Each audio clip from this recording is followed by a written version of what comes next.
আল্লাহ রাব্বুল আলামিন সূরা আরাফের 187 নম্বর আয়াতের মধ্যে বলেন, ইয়াসআলুনাকা আনিস সাআতি আইয়ানা মুরসাহা। ওগো নবীজি, তারা আপনাকে প্রশ্ন করে কিয়ামত কবে সংঘটিত হবে।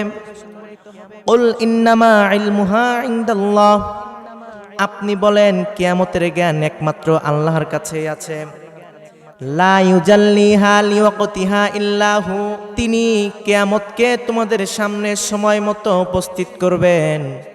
সাকুলাত ফিস সামাওয়াতি ওয়াল আরদ, কিয়ামত হবে আসমান জমিনের মাঝখানে খুব ভয়ঙ্কর একটি ঘটনা। লা তাআতিকুম ইল্লা বাগতা, কিয়ামত আচমকা তোমাদের সামনে চলে আসবে।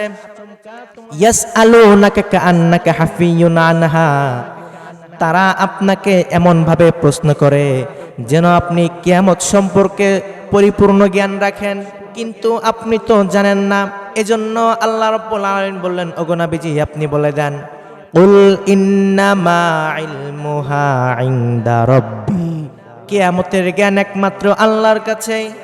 ওয়ালাকিন্না আকসারান নাসি লা ইয়ালামুন, কিন্তু অধিকাংশ মানুষ এটা বুঝতে চায় না।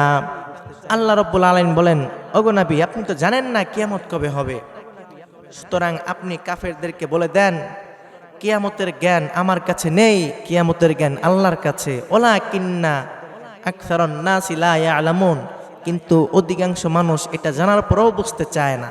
এক সাহাবী নবীজির কাছে এসে জিজ্ঞাসা করলেন, ওগো আল্লাহর নবী, মাতাস সাআহ, কিয়ামত কবে সংঘটিত হবে?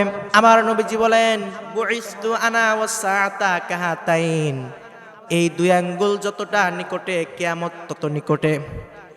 আমার পৃথিবীতে আগমন করার পরপর কিয়ামত নিকটে হয়ে গেছে।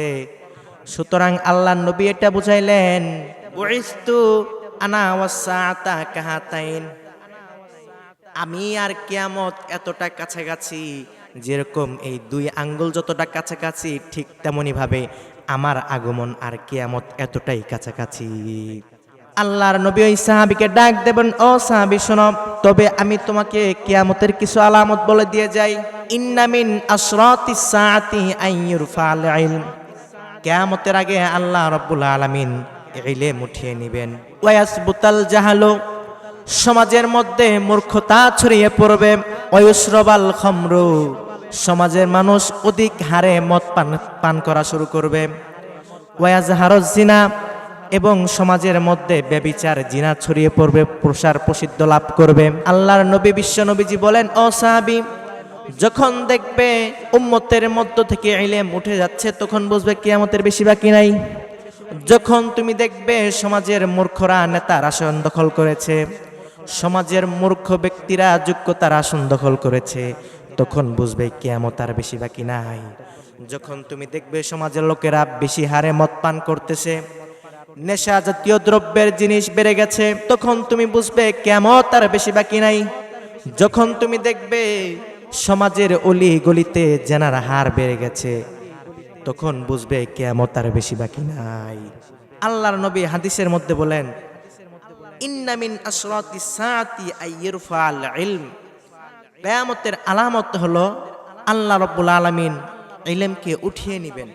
এবার কিভাবে আল্লাহ রাব্বুল আলামিন ইলমকে উঠিয়ে নেবেন এটা আমরা হাদিস থেকে জেনে নেই। বিশ্বনবীজি হাদিসের মধ্যে বলেন, ইন্নাল্লাহা লা ইয়াকবিদুল ইলমা ইনতিজাআন ইয়ানতাজিউহু মিনাল ইবাদ। বিশ্বনবীজি বলেন, আমার আল্লাহ বান্দাদের থেকে ছু মেরে টান মেরে ইলম উঠিয়ে নেবেন না, ওয়ালাকিন ইয়াকবিদুল ইলমা বিকবদিল উলামা। আল্লাহ রাব্বুল আলামিন উম্মতের উলামায়ে কেরামদেরকে উঠিয়ে নেওয়ার মাধ্যমে আল্লাহ রাব্বুল আলামিন ইলম উঠিয়ে নেবেন। হাত্তা ইযা লাম ইউবকি আলিমান, যখন সমাজের মধ্যে কোনো আলেম থাকবে না, ইত্তাখাযান নাসু রুউসান জুহালান ফাসুইলু ফাআফতাউ বিগাইরি ইলমিন, তখন সমাজের লোকরা মূর্খদেরকে নেতা বানিয়ে নেবে, মূর্খদেরকে আলেম বানিয়ে নেবে। ফাসুইলু ফাআফতাউ বিগাইরি ইলমিন, তখন তাদের কাছে মাসালা জিজ্ঞেস করবে, ফতোয়া জিজ্ঞেস করবে, আর তারা কোনো প্রকার জ্ঞান ছাড়াই মাসালার জবাব দিয়ে দিবে। ফলে তারা ফাদল্লু ওয়াদল্লু, ফলে তারা নিজেরাও গুমরা হবে এবং অন্যদেরকেও গুমরা করবে। সুতরাং এই হাদিস দ্বারা বোঝা যায় আল্লাহ রাব্বুল আলামিন হঠাৎ করে টান মেরে ইলম উঠিয়ে নেবেন এরকমটা নয়। উম্মতের উলামায়ে কেরামকে আল্লাহ রাব্বুল আলামিন নিয়ে যাবেন। এই নিয়ে যাওয়ার মাধ্যমে আস্তে আস্তে আস্তে আস্তে দুনিয়া থেকে ইলমকে উঠিয়ে নেবেন। আর যখন আল্লাহ রাব্বুল আলামিন দুনিয়া থেকে ইলম উঠিয়ে নেবেন, তখন সমাজের মানুষেরা মূর্খদেরকে নেতা বানিয়ে নেবে, সমাজের মানুষেরা মূর্খদেরকে আলেম বানিয়ে নেবে। তখন তাদের কাছে ফতোয়ার জন্য জিজ্ঞাসা করতে যাবে, ফতোয়া জানতে যাবে, মাসালা জানতে যাবে। তখন ওই মূর্খরা কোনো প্রকার জ্ঞান ছাড়াই তারা মাসালার উত্তর দিয়ে দিবে। ফলে তারা নিজেরাও গুমরা হবে, অন্যদেরকেও গুমরা করবে। কথা বলেন ঠিক কিনা? আরেক হাদিসের মধ্যে নবীজি বলেন, লা তাকুমুস সাআতু হাত্তা তালহাকা কবাইলু মিন উম্মতি, লা তাকুমুস সাআতু হাত্তা তালহাকা কবাইলু মিন উম্মতি বিল মুশরিকিন ওয়া হাত্তা ইয়াবুদুল আওসান। বিশ্ব নবীজি বলেন, ততক্ষণ পর্যন্ত কিয়ামত হবে না যতক্ষণ না আমার উম্মতের মধ্য থেকে একদল মুশরিকদের সাথে মিলিত হবে এবং তাদের পূজার অনুষ্ঠানে না যাবে। ও আমার বন্ধুগণ, নবীজি এটা বোঝাতে চাইলেন কিয়ামতের আগে মুসলমানের দল থেকে এমন একটা দল বের হবে যারা মুশরিকদের সাথে মিলিত হবে এবং তাদের ধর্মীয় অনুষ্ঠান পূজায় গিয়ে লিপ্ত হবে। এখন আমাদের সমাজের মধ্যে এরকম মুসলমান আছে না নাই যারা হিন্দুদের দুর্গা পূজায় যায় না? আমার কমন সেন্সে এটা ধরে না একজন মুসলিম পরিবারের সন্তান কিভাবে হিন্দুদের দুর্গা পূজায় যায়। আজ পর্যন্ত কোনো হিন্দুত্ব মুসলমানদের উৎসবে আসলো না। মুসলমানদের উৎসব শবে বরাতের উৎসব কোনো হিন্দুত্ব মসজিদে দেখার জন্য আসলো না।